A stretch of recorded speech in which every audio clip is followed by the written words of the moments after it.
سلامونه ملګرو. حکومت د عمران خان هر شرط منلو ته تیار شو، خو څه اهم خبرې ولا کې خود دي چې موږ د ستا هر شرط منو، خو کچری ته حکومت تراشي، استا د حکومت راشي، د ستا د پارټي حکومت راشي، نو موږ سره به دا خبرې نه کې. څه اهم شرایط ولا کې خود دي، څه شرایط دي یقینا چې تاسو اورئ حیران به هم شئ چې ګوره د اوس نه دومره سخت یریږي اله په جیل کې د راوتلې هم نه دي او دای سره یاره ده. کم شرایط کې خلی په دې ویډیو کې تاسو سره مکمل ډیسکس کوم. دینه علاوه د عدلی د صبر پیمانه هم لبریس شوی ده، هغه هم اهم خبرې کړي د عدلیه طرف یو چیف جسټس هغه ډیر اهم خبرې کړي د عمران خان گرفتاری حواله سره، چې هم په دې ویډیو کې تاسو سره ډیسکس کوم چې کله عمران خان د اسلام آباد های کورټ نه گرفتار شو د هغه حواله سره یو جج ډیر غټي خبرې کړي دي او ډیر اهم خبرې کړي دي چې په هغه مکمل ډیسکشن کو. د عمران خان کنټرول د لپاره نواز شریف چې کوم دی هغه هم یو خپل پلان جوړ کړی دی، په هغه پلان باندې بس عمل کیږي. هغه سب پلان دی، هغه هم په دې ویډیو کې تاسو سره ډیسکس کوم. ویډیو خپل هم مکمل وګورئ او مخکې ملګرو سره ضرور شریک کړئ. ټول لومبه خبره کو چې حکومت د عمران خان هر شرط منلو تیار شوی دی، خو څه خبره حکومت عمران خان ته وایي چې دا خبره مونږ سره بنه کیږي چې کله ته په حکومت کې راشي د ستا حکومت راشي نو د دې خبره دا خبره په مونږ باندې نه اپلای کې. د عمران خان نه انارو غواړي، کپتان نه ګارانټي غواړي چې مونږ له انارو هم راکې، مطلب دا نه چې کله ته حکومت کې راشي او ډایرکټ په مونږ باندې انارو بند کړي.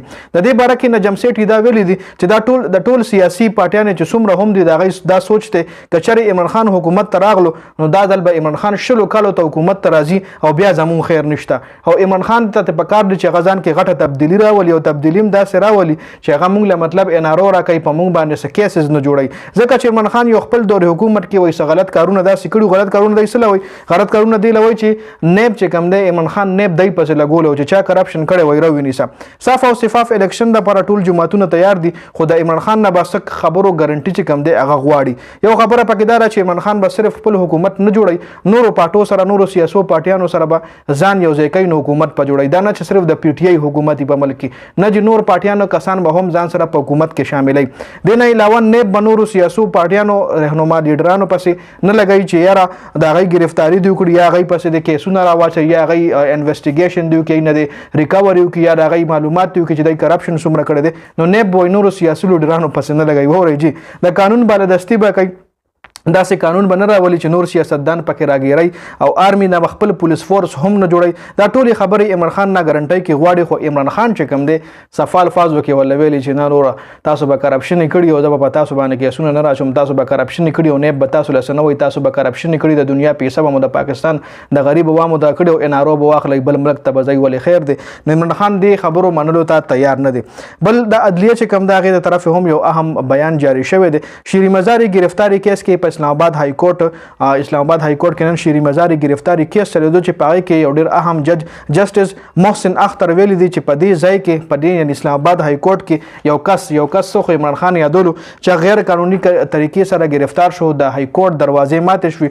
موږ دا غي وای مکمل انکوایری نه کنه، نور به د سین انکوایری وکړو، نور به شیری مزاری د گرفتاری سین انکوایری وکړو چې د اسلام آباد های کورټ نه کس گرفتار شو. موږ راغي وای کمپلیټ انکوایری نه کړه. د نه علاوه جج دا هم ویلي چې دا خبره دار چې کم خلک نن دی خو د نو سبب هغه اخواوي، مطلب دا د خبرې چې کم خلک نن اپوزیشن کې دي سبب د هغه حکومت وي، سبب هغه په حکومت کې ناشتي. نو لهدا سرکاري افسران چې څومره هم دی له پکاره چي د خلکو د سیاسي لیډرانو ته نه ویل از دکی، مطلب غیر قانوني کارونه که په شریدا سیاسي لیډران کوي نو خصفا انکار دی ولا کوي.